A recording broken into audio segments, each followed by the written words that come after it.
And hello to another Sunday blah, blah, blah, blah, blah about stuff. Well, today we're going to talk about really trashy, bad reviews.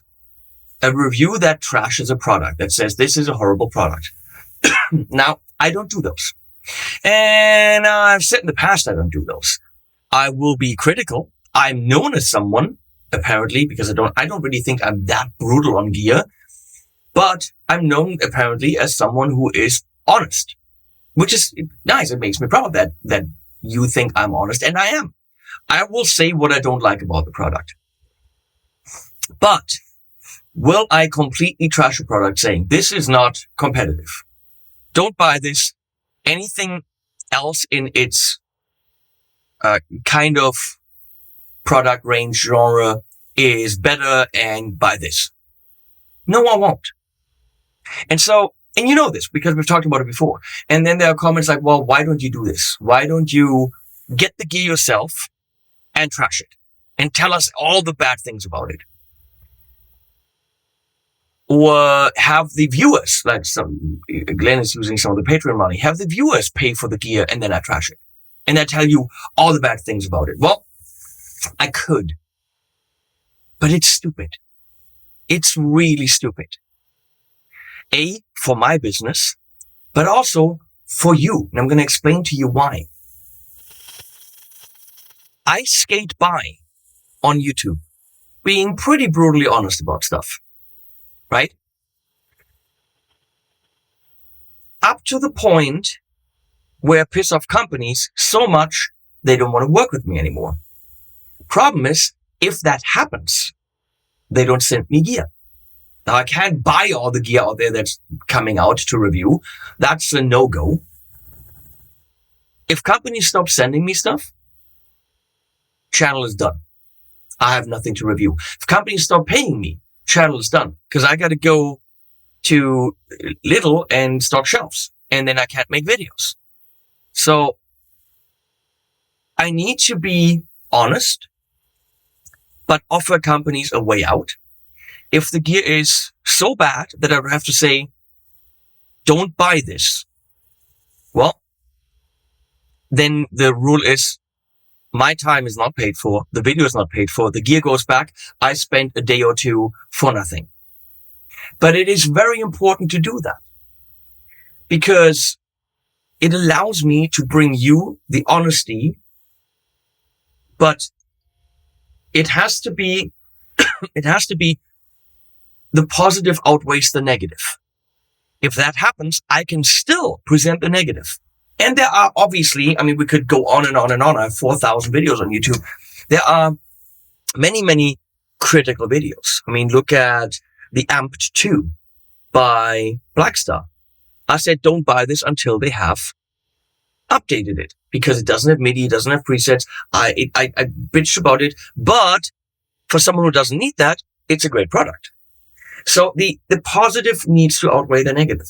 Very, very, very rarely will I burn a bridge with the company. If I absolutely do not think there's ever any more business with that company, they're probably going to go out of business because the product is so bad, right? In that case, for example, look at Aeroband. That's just a product that they needed to hear this, right? And you needed to be warned about that product because they were doing false advertising. They were pushing it with a false narrative. They were putting wrong audio over it. They were lying in their advertising big time. That was I need to protect the public from that product. And there was also a Chinese pedal company that were so bad. They were really almost broken pedals. And I had to make the video to make sure they got the message. Because if you're with some companies and you need some people skills. You need to kind of gauge who are those people. And if they think, it's not so bad, so we keep doing what we're doing. If they get slapped in the face by a video, they might actually go back to the drawing board. And once in a while, that slap in the face is necessary. But it will burn that bridge. And either a company comes around and improves the product or it doesn't.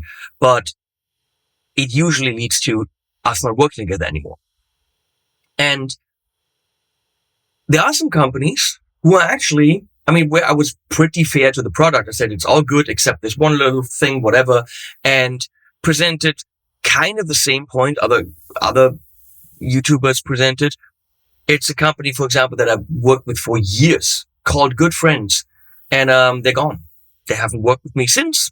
They said, I'm solely responsible for the product failing. I'm going to say the product failed because it just wasn't good. And everyone knows it. Everyone noticed. The people who bought it are trying to sell them used. So it was shooting the messenger. It's like, oh, Henning said it's good except that one thing. And therefore, he ruined the whole campaign and he ruined the product. That happened. They have not worked with me since then. And they've released a bunch of products. That's their prerogative. That's obviously their right. But that wasn't even me saying don't buy this. And there are products from companies that I've worked with for years. People that I call good friends. Where I said, look, I'm not naming things. Forget it. You can, but I said, oh, this thing, it sounds clinical. There's no life in it. Can't update it. I would have to say in the video that the Strymon Mobius is the pedal to buy. Now, if at the end of the video, my honest opinion is buy the competition, that ruins a relationship with the company, right? Now, that also means they will not send me the next product and I cannot be honest to you about the next products. Now, if I do this with every company, we have no channel. And then we're ruining a channel that has established itself as an honest channel. So all these channels that you love and watch, any channel has to be very careful about going that extra step of completely trashing a product. Of course, the trashy video is drama. Of course, it's good entertainment. Of course, it's good YouTube. And would we need them? Probably. We probably would. These videos where someone screams in a camera saying, why the fuck doesn't this have MIDI? But let's look at the UA pedals talking about no MIDI. They have issues. They're not USB powered. They don't have USB audio. That would be so great if they had. They only have one preset. I say all these things in the videos. All of them. These UA pedals, either the effects or especially the amp modelers, they have many issues. They let me say all of them. Not that they have a choice, but the things I say it and then they still come back to me because at the end of the video, the pro is they're the best sounding amp modelers on the market. So I'm okay with some, features that I personally don't necessarily need, but I think they should still have them. That's fine. And they're okay with it too. But if I had to say this is total shit, don't buy it, you bet your sweet ass that company would stop working with me, which means I cannot evaluate the products coming down the line. And then if everyone does that, Andy Ferris, honest. Glenn Fricker, honest. He'll trash some things and I don't know where that's going. We'll see. Let's see, Glenn. John Simons, honest. I can list honest channels. Colin Scott, honest. All of my friends. I have them as friends because they have these values. But if we all go and say this is total shit, then the companies will try to find paid shills. They will try to find channels that will say good things because they get paid. And then we have a real problem. So it's not like I want to lie to you and keep these products that are not ready for sale or ready for the market yet and not tell you about them because I want their money. Actually, if I do that, I don't get money, right? But if I'm known as someone who's dangerous to send products to because he will ruin a product on the market, then nobody's going to send me stuff. Now, if I say, well, I wish this guitar, was $600 cheaper. Okay. That's not saying it's shit. It's just saying, oh, It's maybe a bit overpriced, and then it's up to you to just determine whether it is or not. And I can mention something. I mean, the Fender Ultralux Telly that I reviewed. We all know that Fender Ultralux Vintage, when they came out, everyone had the same comments. It wasn't just me. I kind of skated by because I didn't know how much it was. So I said in the video, and it's a good, solid guitar. Nice case. Everything about it is solid. It's a good tool. I expected it to be about $2,500. I said somewhere between $2,000 and $3,000, probably 25, maybe 2,600. And I evaluated it as such. Now in Germany on the market, it is 3,400. Had I known that, I would have probably said, it's probably a bit above where it should be. However, by me saying in the video, I expect it to be about 2,500, I kind of said that, right? Because then you looked at the price and you're like, oh, okay. So Henning thinks it handles like a 2,500 guitar, but it's actually more expensive. If you want it, well, that's what you're going to pay. Doesn't make it a bad instrument. Absolutely not. And I'm pretty sure Fender is okay with me saying that. Because everyone said, they're a little bit above what they should be. That is the general consensus. And it's a comment I would have also made. But there are a bunch of products where I say, I can't make a video about that. Spent 2 days on a floor amp thing. Had to send it back because I was like, that thing has issues. Not just one. Sound-wise, completely not there. And the interface, and it's just not there. And it's highly overpriced.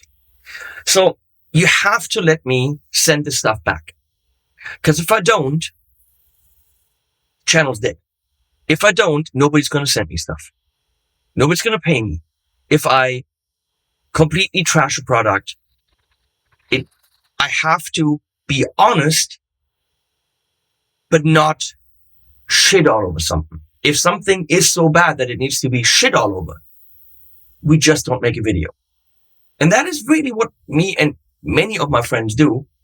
Because if we didn't, companies stop working with us, the channel goes down, we work at little, and they will find paid shills. They will find people that will say whatever the company puts in a script. Is that what you want? So, A, I'm protecting my business, and B, I'm protecting you from losing honest videos. There has to be this very thin line that I'm walking on, where I'm honest. Nobody tells me what to say. I will critique a product, but I have to make the call. If the critique is so bad that it kills the product or the sales, I got to step away from it. I hope that is understandable. I'm doing it for my paycheck, and I'm doing it for you. Please comment below. I know you wish, we'd like to see the things where people shit all over stuff. Please explain to me how that can happen. I know many of you still don't quite understand how this YouTube thing works and how we make money and what the deals are and all that. The deal always is, my opinion can't be bought. It don't matter if you're Fender or Ibanez or whatever. If it's a thing I don't like, if it's so bad that I would have to yell at it and say, don't buy this, I will send it back and not make the video. Anything else, I'm free to say. It's my channel. It's my content. I say whatever I want to say. Does it make any sense? I hope it does. Thanks for watching. Comment below. It's going to be a shitstorm down there, so get an umbrella. Put your raincoat on. Use the links if you want to buy stuff, because, that supports me as well. And animals at the end.